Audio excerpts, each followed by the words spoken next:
Prezados alunos, o tema dessa aula é sistema circulatório, coração e vasos da base. O sistema circulatório, ele tem como funções principais distribuir por meio do sangue substâncias nutritivas, o oxigênio, água, hormônios, sais minerais e várias outras substâncias às células de diversos tecidos para manter a função integrada dos órgãos. O sistema circulatório também é responsável por transportar substâncias residuais resultantes do metabolismo celular para os órgãos de excreção, como os rins, e também transporta o gás carbônico dos tecidos para os pulmões, os quais o libera para o ambiente.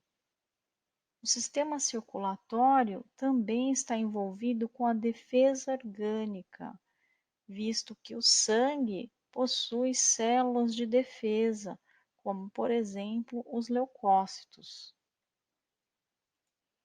O sistema circulatório é definido como um sistema fechado, constituído por tubos, que são vasos, no interior dos quais circulam humores, que são sangue ou linfa. Para que os humores possam circular através dos vasos, há um órgão central, o coração, que funciona como uma bomba contrátil propulsora.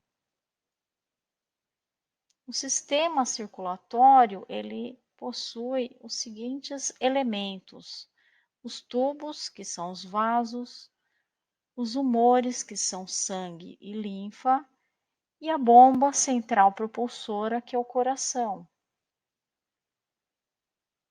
O sistema circulatório, ele compreende o sistema vascular sanguíneo, composto pelo coração e vasos condutores de sangue, que são artérias, veias e capilares. Essas estruturas serão estudadas em maior detalhe na próxima aula. O sistema circulatório também compreende o sistema linfático, que é composto de vasos condutores de linfa, que são capilares, vasos e troncos linfáticos, e os órgãos linfóides, linfonodos e tonsilas. Além disso, o sistema circulatório compreende órgãos hematopoéticos, que são medula óssea, e órgãos linfóides, baço e timo. Nesse esquema, vocês podem, então, verificar a simplificação do sistema circulatório. No final dessa aula, nós seremos capazes de nomear as câmaras cardíacas e os principais vasos, né, que se comunicam com essas câmaras, chamados de vasos da base.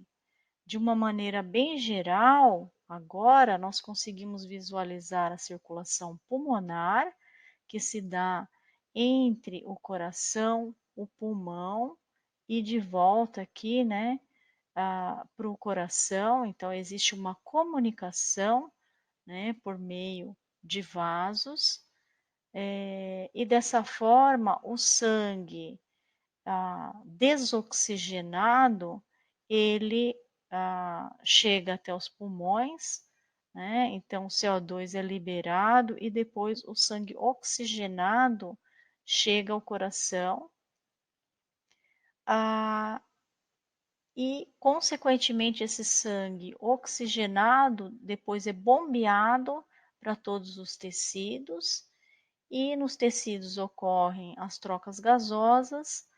O CO2, então, é liberado, né, para a corrente sanguínea e retorna ao coração.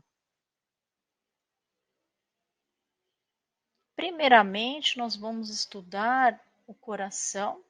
Então, com relação ao seu formato, se nós observarmos aqui nessa vista posterior inferior, temos, né, um formato cônico, Nessa parte inferior, nós temos o ápice, a ponta, né, do coração, e nessa parte superior, a base, onde se localizam os vasos, chamados vasos da base.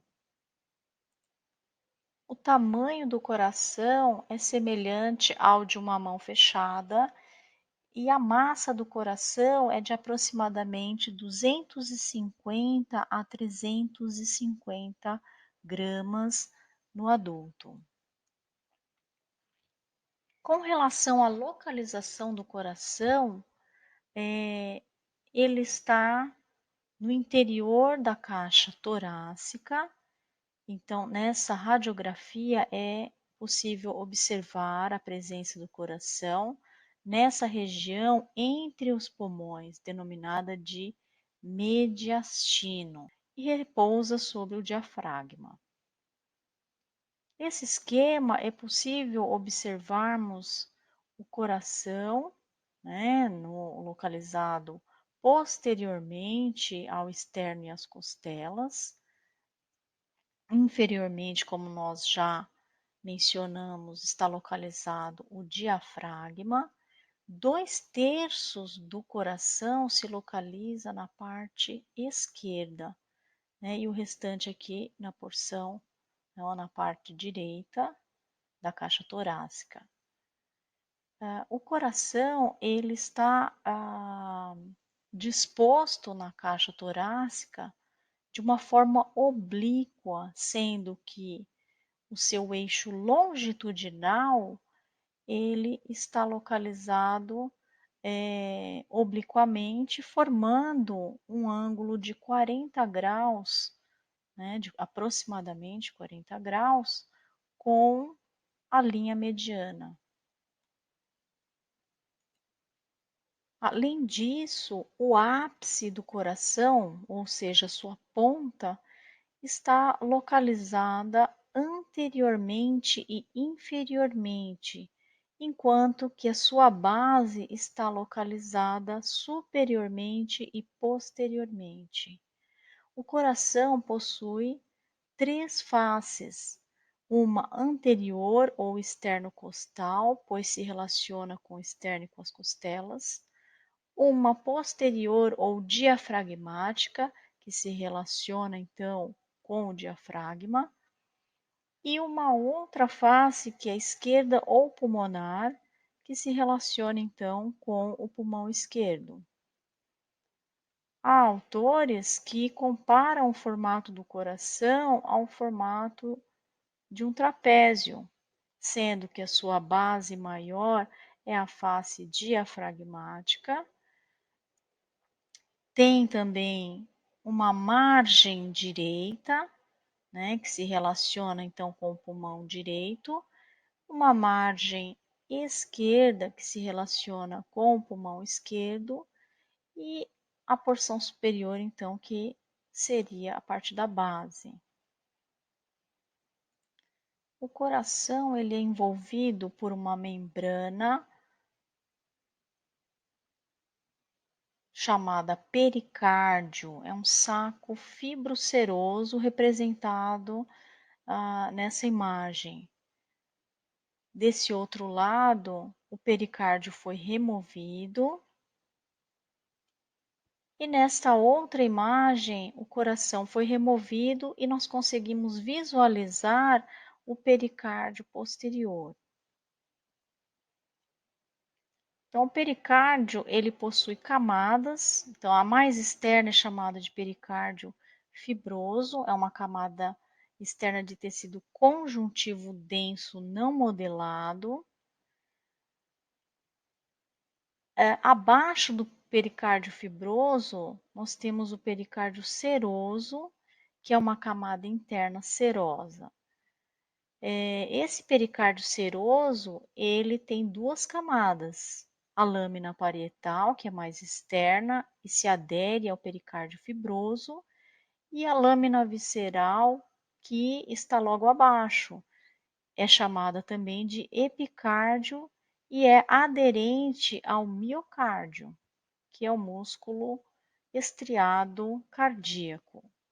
Entre essas 2 lâminas, há uma cavidade chamada de cavidade do pericárdio, que contém um fluido que é responsável por diminuir o atrito entre as lâminas durante os batimentos cardíacos. Então, o pericárdio ele tem funções importantes que são a separação do coração dos outros órgãos do mediastino e também limita a expansão do coração durante a diástole ventricular, ou seja, durante o enchimento ventricular. Nesse corte frontal é possível verificarmos o pericárdio mais externamente ao coração e a parede do coração que tem camadas também. Então, essa ampliação é visualizada deste lado da figura, em que nós temos o pericárdio com seus componentes, então mais externo é o pericárdio fibroso, abaixo dele nós temos a lâmina parietal do pericárdio seroso, na sequência a lâmina visceral do pericárdio seroso, também chamada de epicárdio, e entre essas 2 lâminas nós temos a cavidade do pericárdio que contém o fluido mencionado. Na sequência, nós temos as camadas da parede do coração, que são 3. A mais externa, nós já comentamos, é o epicárdio, que nada mais é do que a lâmina visceral do pericárdio seroso. Depois, nós temos uma camada intermediária, que é o miocárdio, é musculatura estriada cardíaca, e a mais interna é a camada chamada endocárdio, que reveste internamente as câmaras cardíacas. Então, aqui nós podemos citar, né, os tecidos que compõem essas câmaras, que serão estudadas em mais detalhes em histologia. Então, o epicárdio é composto por lâmina visceral do pericárdio seroso, né, é a lâmina, né, desculpa, é a lâmina visceral do pericárdio seroso e é composto de mesotélio e tecido conjuntivo delicado. O miocárdio é o músculo estriado cardíaco e o endocárdio é a camada fina de endotélio sobreposta a uma camada fina de tecido conjuntivo. Com relação à morfologia interna do coração, existem 4 câmaras, 2 átrios, um direito e um esquerdo, e mais 2 apêndices, que são chamados de aurículas. Esse nome aurícula é porque o formato desses apêndices lembra o formato de orelha de cães. Também há 2 ventrículos, um direito e esquerdo. Temos também os septos, né? Então, septo interatrial entre os átrios, interventricular entre os ventrículos e os septos entre os átrios e os ventrículos, que são os septos atrioventriculares direito e esquerdo. Os septos possuem orifícios chamados ósteos, que são chamados de ósteos atrioventriculares direito e esquerdo. Esses ósteos são revestidos por válvulas. Essas válvulas são chamadas atrioventricular direita ou tricúspide e atrioventricular esquerda ou mitral. Então, nesse corte frontal, nós conseguimos estudar a morfologia interna do coração Então, observando primeiramente o átrio direito, nós podemos notar cristas no interior, né, na parede do átrio direito, são chamados, esses relevos, né, são chamados de músculos pectíneos, estão localizados na parede anterior do átrio direito e na aurícula direita. Então, nessa figura, nós podemos ver o aspecto interno do átrio direito em melhor detalhe. É uma vista anterior. Então, conseguimos ver aqui a parede do átrio que foi seccionada. Essa parte anterior da parede contém os músculos pectíneos. E aqui nós conseguimos visualizar o septo interatrial, que separa os dois átrios, e a fossa oval, que é uma depressão no septo interatrial, que demarca o ponto em que existia o forame oval em coração fetal. No átrio esquerdo não existem músculos pectíneos, somente na aurícula esquerda.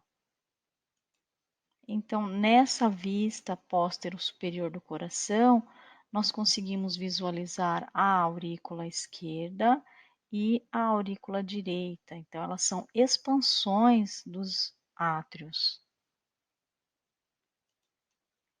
Voltando nessa figura, nós conseguimos visualizar o septo atrioventricular, né, direito, e o septo atrioventricular esquerdo. Então, existe um orifício em ambos os septos, chamado então de ósteo, ósteos atrioventriculares, direito e esquerdo, que são então revestidos pelas válvulas atrioventriculares, direita e esquerda. Também é possível observar nessa figura os ventrículos direito e ventrículo esquerdo, o septo interventricular, que separa os ventrículos, e no interior desses ventrículos, né, na parede interna destes, existem também cristas irregulares chamadas de trabéculas cárneas. Essa parede interna dos ventrículos emitem projeções cônicas chamadas de músculos papilares, aqui representados, e as cordas tendíneas, elas são projeções desses músculos papilares que se ligam às válvulas cardíacas. Depois nós vamos estudar com mais detalhes essas estruturas. Notem também que o ventrículo esquerdo possui uma musculatura maior, mais robusta, comparada à do ventrículo direito, pois o ventrículo esquerdo é responsável por bombear o sangue para todos os tecidos. Agora que nós já conhecemos as câmaras cardíacas, podemos então estudar os vasos da base. Notem nessa vista póstero inferior do coração. Por exemplo, aqui vamos começar com o átrio direito. Então, no átrio direito desembocam a veia cava inferior, a veia cava superior e o seio coronário, trazendo então o sangue do coração. Na sequência, né, esse sangue que retorna de todos os tecidos rico em CO2, ele passa do átrio para o ventrículo direito. Do ventrículo direito, esse sangue então vai para os pulmões por meio das artérias pulmonares. Essas artérias pulmonares, então, esquerda e direita, elas são ramificações do tronco pulmonar. E aí o CO2 então é liberado, né, para o ambiente e o sangue rico em oxigênio, ele chega até os átrios por meio das veias pulmonares, que são duas esquerdas e duas direitas. Na sequência, o sangue, então oxigenado, ele passa do átrio esquerdo para o ventrículo esquerdo e então, né, o sangue é bombeado desse ventrículo esquerdo para todos os tecidos e então o sangue vai ser conduzido no interior da aorta. E aqui nós temos a representação do arco aórtico.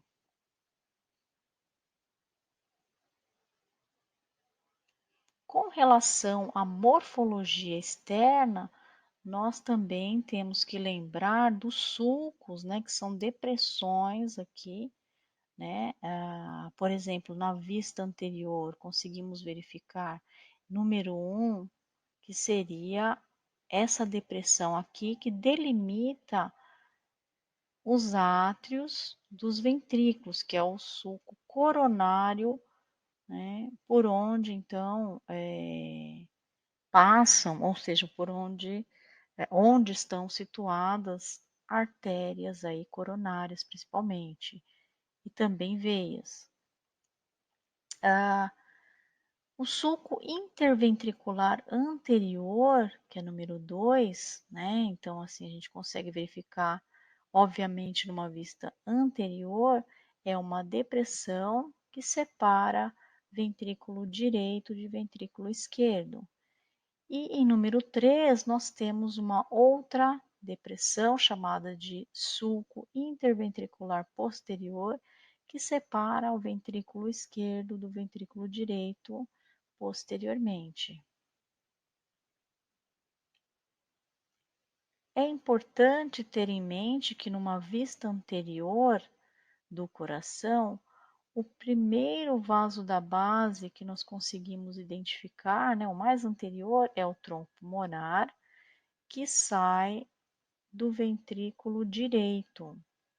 Na sequência, conseguimos observar a aorta ascendente e o arco aórtico ou arco da aorta, que sai do ventrículo esquerdo, e atrás da aorta nós temos a veia cava superior que desemboca no átrio direito. Estudando com mais detalhes as válvulas, nós podemos dizer que elas orientam o fluxo sanguíneo, são lâminas descontínuas, sendo as suas subdivisões chamadas de válvulas ou cúspides. As válvulas atrioventriculares são lâminas de tecido conjuntivo denso recoberto por endotélio. Essas valvas, elas revestem os ósseos atrioventriculares. O direito é revestido por 3 válvulas ou cúspides e o conjunto delas é chamada de válvula tricúspide. Do lado esquerdo, nós temos 2 válvulas ou cúspides e o conjunto delas é denominado de válvula mitral.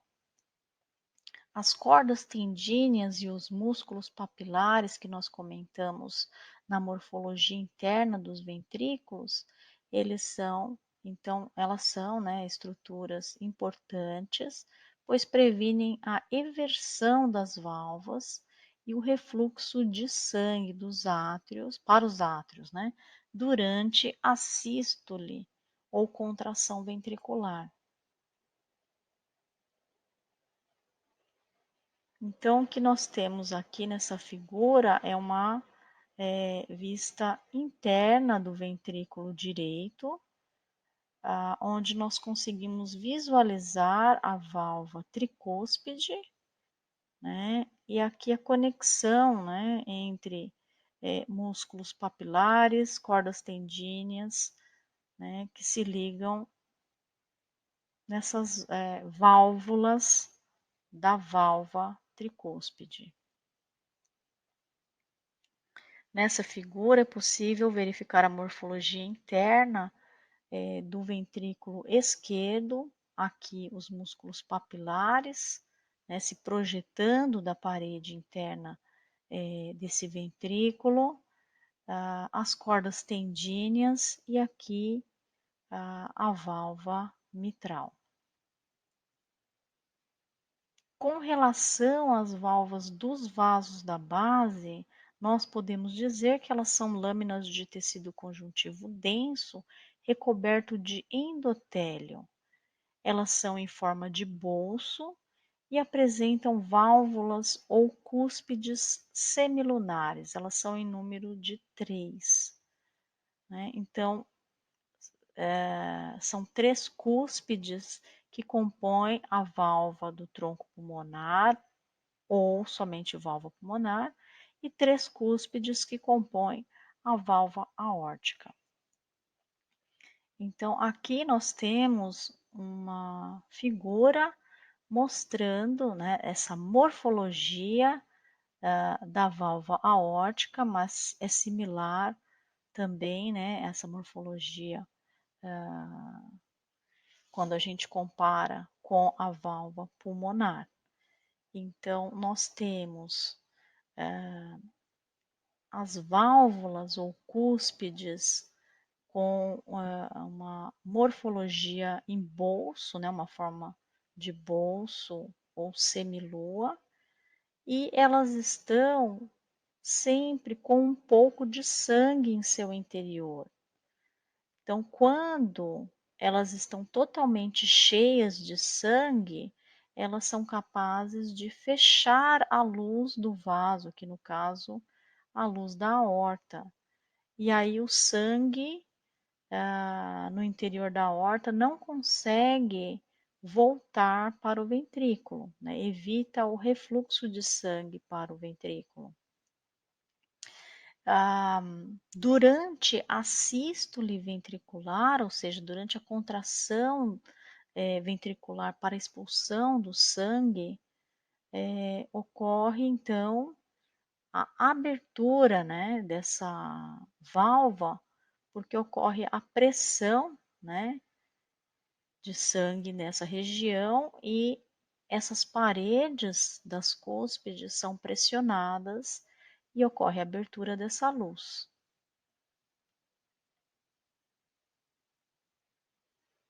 Então, nessa figura, nós conseguimos ver morfologia interna do ventrículo esquerdo e conseguimos observar as 3 cúspides que compõem a válvula aórtica.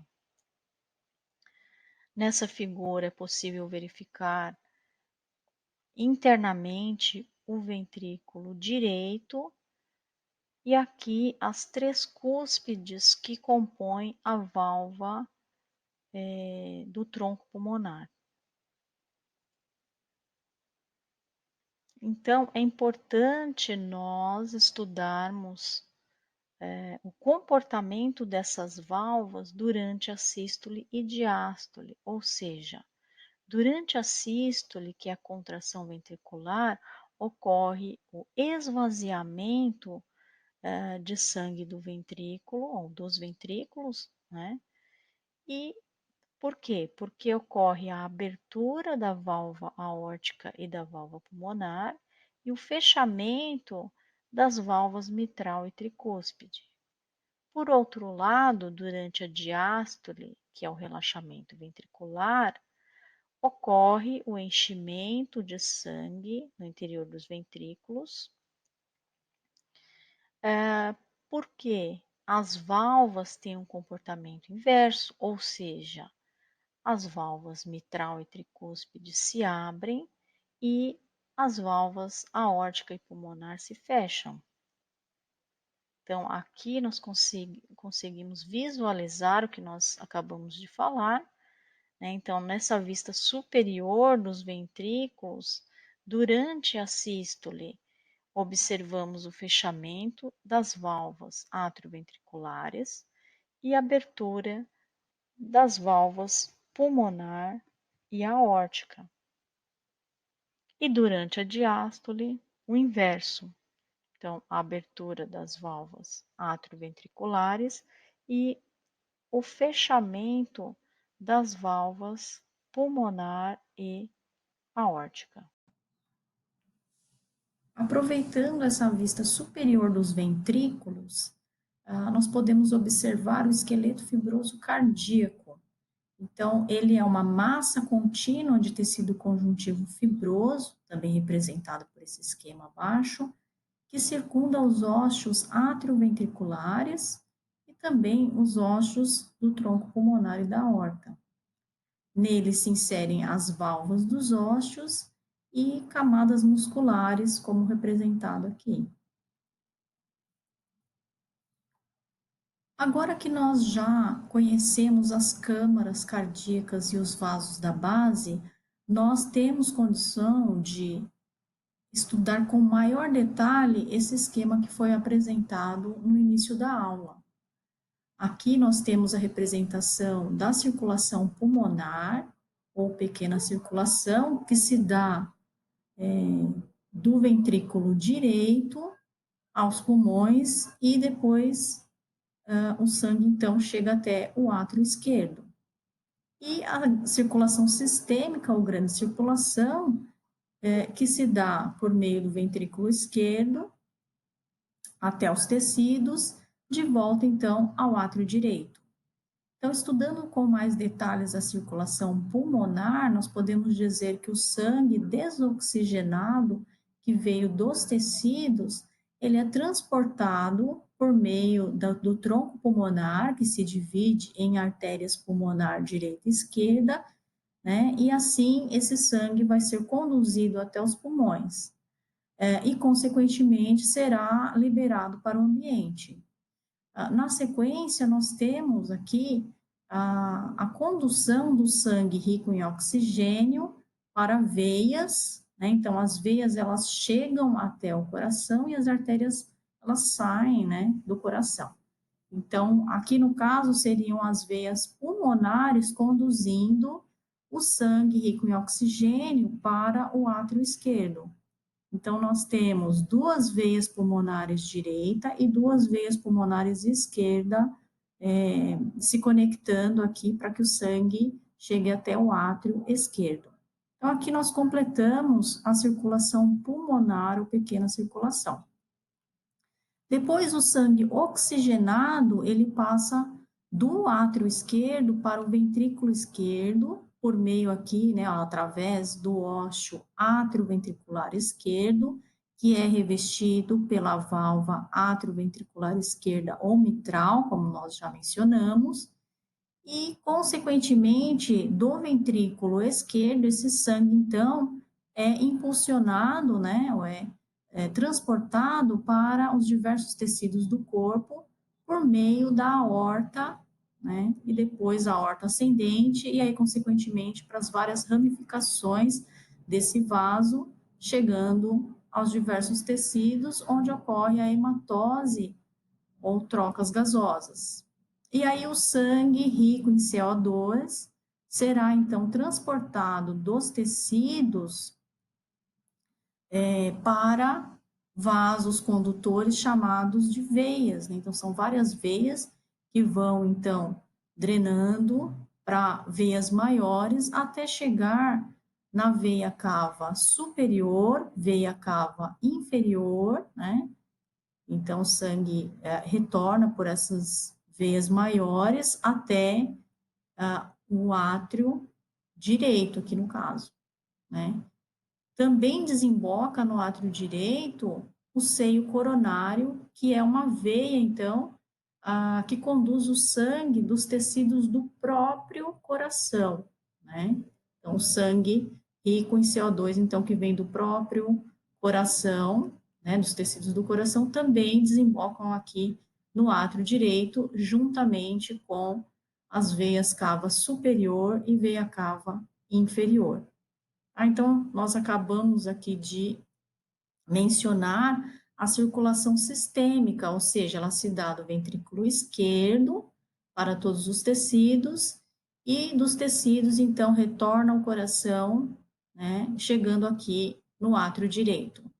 Do átrio direito, o sangue, então, passa para o ventrículo direito, através do ósseo atrioventricular direito, também que é revestido, né, pela válvula atrioventricular direita, também chamada de tricúspide. E assim fechando, né, o nosso ciclo.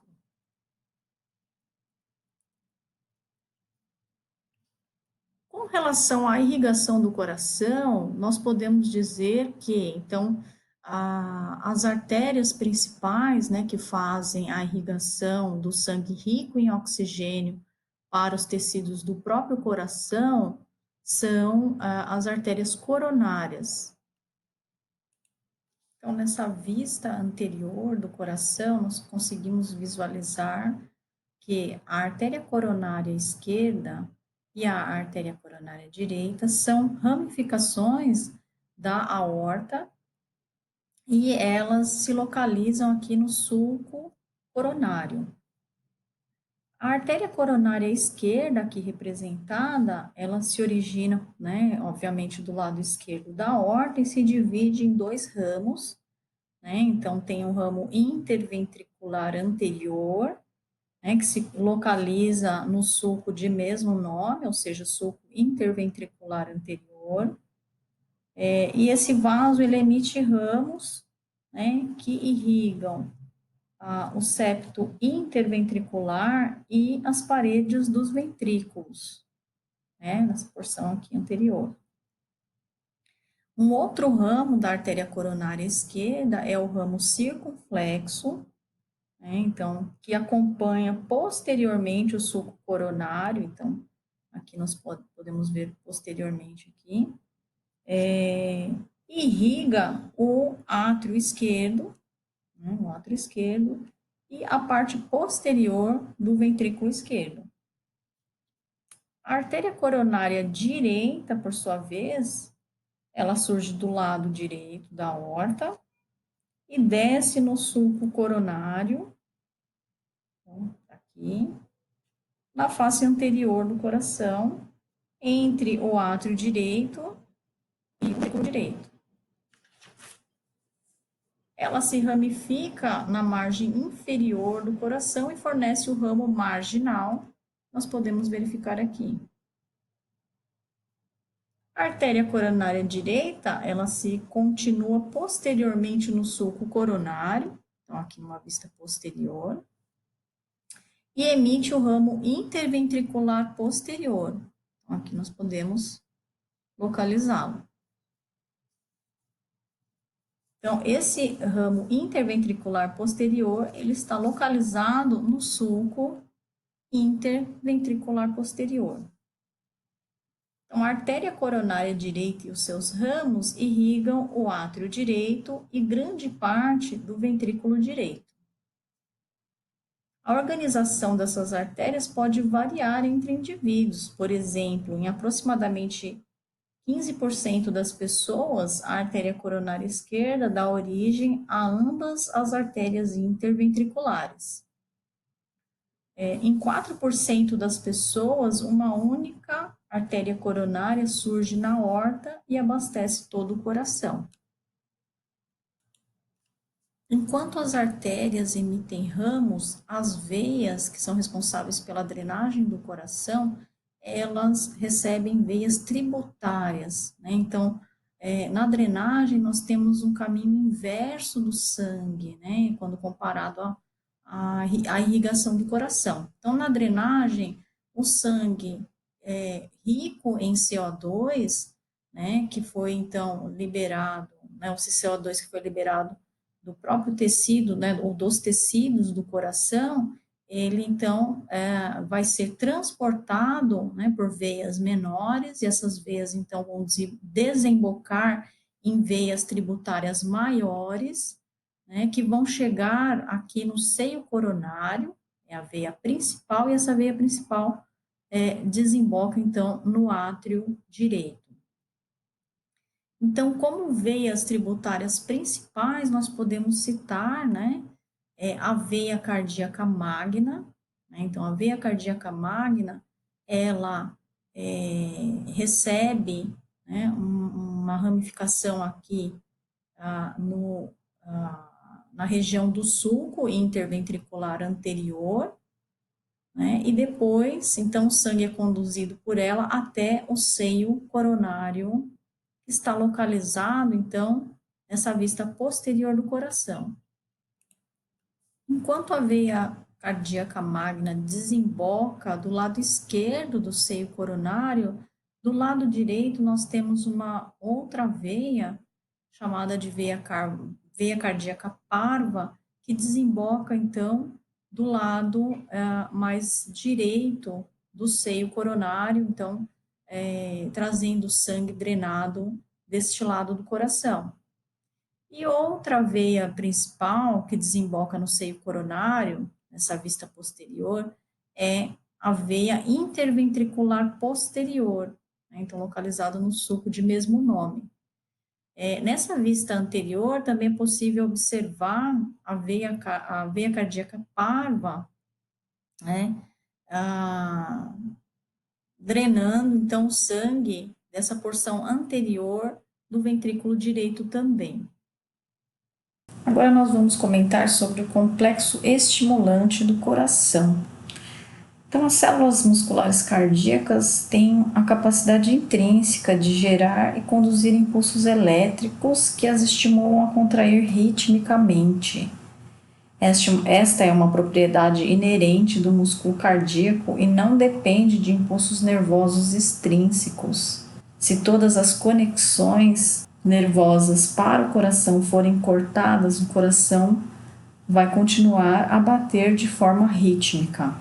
O complexo estimulante do coração é constituído de células musculares capazes de transportar impulsos por toda a musculatura do coração, fazendo com que as câmaras cardíacas se contraiam na sequência apropriada.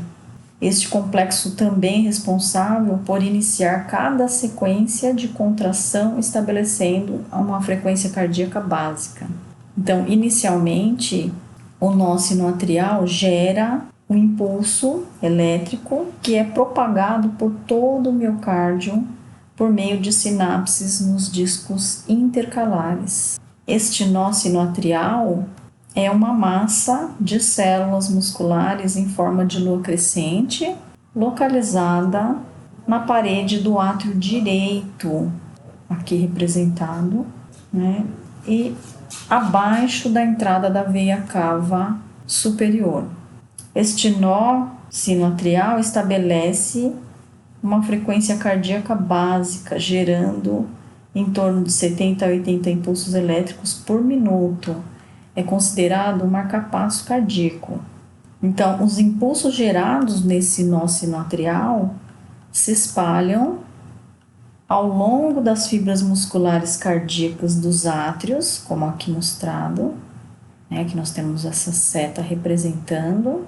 Dessa forma, os átrios se contraem. Alguns desses impulsos percorrem a via internodal, ou seja, alguns impulsos são transmitidos do nó sinoatrial para o nó atrioventricular, aqui localizado na parte inferior do septo interatrial, onde são atrasados por poucos segundos, ou seja, onde esses impulsos são atrasados por poucos segundos. Em seguida, esses impulsos correm pelo fascículo atrioventricular, aqui número 3, e se divide em ramos direito e esquerdo, né, representados em número 4.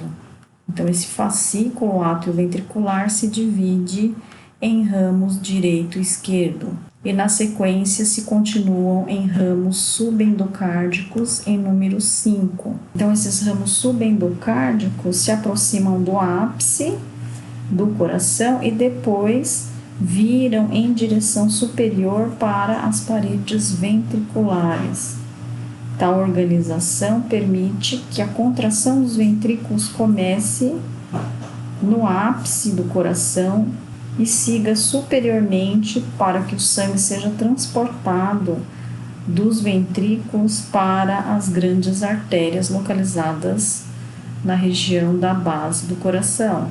O curto atraso dos impulsos de contração e sinalização no nó atrioventricular garante que os ventrículos se encham antes de começarem a contrair, considerando que o esqueleto cardíaco fibroso entre os átrios e os ventrículos não tem a capacidade de condução, ele previne que impulsos na parede atrial avancem de forma direta para a parede ventricular e, consequentemente, somente sinais que passam pelo nó atrioventricular podem prosseguir. Ou seja, a única rota de transmissão de impulsos dos átrios para os ventrículos é o nó atrioventricular, né? Ou seja, é do nó atrioventricular e do fascículo atrioventricular. Um dano a qualquer um deles, né, qualquer um desses nós, é chamado de bloqueio cardíaco e, consequentemente, interfere na capacidade dos ventrículos de receber esses impulsos. Sem esses sinais, os ventrículos batem em uma frequência intrínseca mais lenta que os átrios e lenta demais para que consiga manter a circulação adequada. Nessas situações, é comum a implantação de um marcapasso artificial para descarregar a frequência apropriada. Inervação autônoma do coração. Como já vimos, a frequência de contração do coração é estabelecida pelo nó sinoatrial, porém ela pode ser alterada por controles neurais extrínsecos. A inervação do coração se dá por meio de fibras nervosas sensitivas, viscerais, parasimpáticas e simpáticas. Todas passam pelo plexo cardíaco na traqueia antes de entrar no coração. Os nervos parasimpáticos surgem como ramificações do nervo vago, no pescoço e no tórax. Essa inervação diminui a frequência cardíaca e se restringe aos nós sinoatrial e atrioventricular e as artérias coronárias aqui representadas. Os nervos simpáticos partem dos gânglios da cadeia cervical.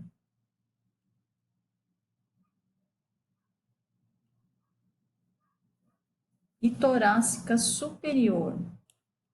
As fibras simpáticas inervam as mesmas estruturas que as fibras parasimpáticas, ou seja, o nó sinoatrial, o nó atrioventricular e as artérias coronárias. Além disso, as fibras simpáticas projetam-se para a musculatura cardíaca em todo o coração. A inervação simpática do coração aumenta a frequência cardíaca e a força de contração. O controle do estímulo autônomo ao coração é feito pelos centros cardíacos localizados na formação reticular do bulbo. No bulbo, o centro cardioinibidor influencia os neurônios parasimpáticos, enquanto o centro cardioacelerador influencia os neurônios simpáticos. Esses centros cardíacos, por sua vez, são influenciados por regiões mais altas do cérebro, como o hipotálamo, a substância cinzenta periaquedutal, o corpo amigdaloide e o córtex da ínsula. Terminamos aqui a nossa aula com as referências bibliográficas utilizadas e essa aula também será disponibilizada no Google Classroom. Bons estudos!